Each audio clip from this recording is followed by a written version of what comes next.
Hey guys, Keisha Rice here, dating coach and hypnotherapist. And I wanted to talk about a post that I saw recently on social media, and it was saying that if you are if you were starved as a child, then you will accept breadcrumbs in your relationships as an adult. And I want to talk about this because I think oftentimes when it comes to dating and relationships, people get into these situations where they know they're not receiving the love that they should receive, or they know that they're healthier relationships than the ones that they've been in, but they're not exactly sure what they should be asking for. Or maybe you think that you don't deserve better. Or again, if you do think that you deserve better, you're not sure how to go about it. And here's the thing, you are worthy of a healthy, loving relationship. And the key to getting there is understanding that even if you didn't get the love that you should have received in your childhood years, you can still have that as an adult. So, this live is going to be quick, but I'm going to talk about three ways in which three things that you need to do that will make it easier for you to start accepting and receiving the love that you deserve.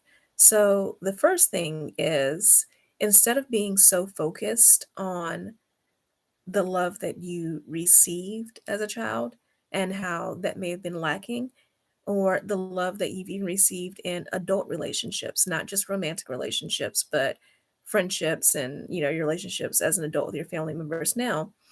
I want you to think about the love that you give. I want you to think about how much you invest in your relationships and in your friendships. I want you to think about the time, the energy that you put in those, and the ways in which you show love to other people. Because if you are investing in other people, being loving, being kind to other people, holding space for other people, you deserve to have those same things as well. You deserve to have people pour into you the same way that you pour into them. The second thing that I want you to think about is how can you love yourself more? So, we always teach people how to treat us. When people see that we love on ourselves, that we have high expectations in our relationship with ourselves, then they see that they also have to treat us well, or we're not going to accept that. So, part of this is reparenting yourself. If as a child you didn't receive the love and attention that you deserved from your parents or whoever raised you, then you need to start giving yourself that love now. That means, taking the time to listen to yourself when your body is telling you things, don't ignore those things.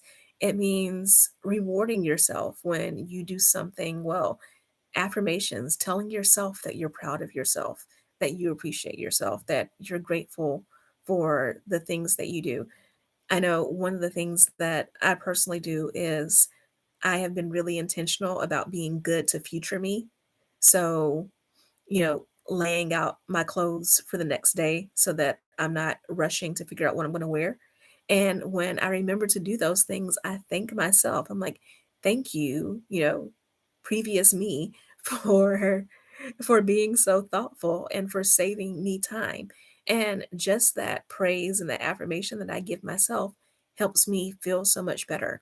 So, giving that love to yourself will help you feel less desperate, less needy in relationships with others. And it also just sets higher expectations and standards because if you're taking really good care of yourself, why would you settle for somebody who treats you like trash? So that's the second one. And then the third and final one is to change your environment. It is hard to expect relationships in which you are happy and you are cherished and you are well taken care of if you are surrounded by people who are in terrible relationships, if you're surrounded by people who treat everyone else like crap. So you have to put yourself in environments where people are loving and caring and kind. And if you don't have that right now in your personal life, first of all, believe that you will, believe that those type of people are coming into your life, but start with your virtual environment.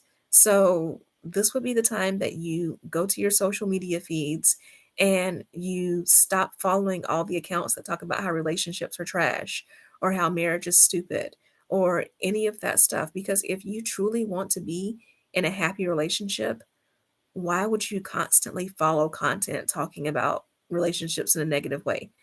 It is going to seep into your subconscious.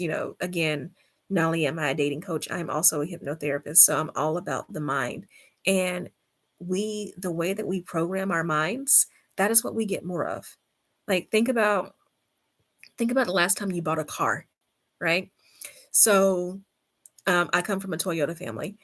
And the last time I decided to get a car, I decided that I was going to get a Corolla.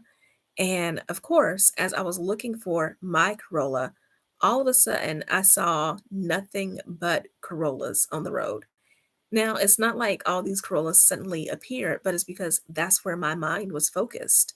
So, because that's where my mind was focused, I was seeing more and more of these Corollas. And it is the same with dating and love and relationships. If you keep following social media accounts that talk about trashy relationships, all you're going to see are trashy relationships and trashy people, like because that's where your filter is. So you want to start following accounts that give positive examples of relationships, people who are happy, people who take care of themselves and show self-love, and then people who have loving relationships with others as well. You want to follow people who give healthy advice on relationships and dating, not toxic advice. So start to change your social media environment, your internet environment, and then also change your in real life environment too. So some people you might want to let go of your relationships with those people. Other people it is fewer content or fewer contact with them. And it also may mean that certain topics are off limits. So if you know that you have a friend who constantly talks about men are trash, then the two of you can talk about other things, but you make dating and relationships just off limits until they change their attitude. So these are the three ways in which you create space for you to receive relationships in which you are treated the way in which you deserve. You want to take inventory of the love that you give and know that you expect to receive that in return. You want to show more love to yourself, reparent yourself, heal your inner child, and set these expectations that if you can love yourself well, other people can also love you well. And you want to change your environment. So, if you are interested in learning how to identify the unhealthy relationship patterns that are holding you back and keeping you in toxic relationships, I offer a Cherish Feminine Dating audit. You can go to the link in my bio and find out more about that. And I will talk to you soon. Let me know what other topics you want me to cover in the comments. You can go to my previous videos and comment if you like. And again, talk to you soon. Love you all. Bye.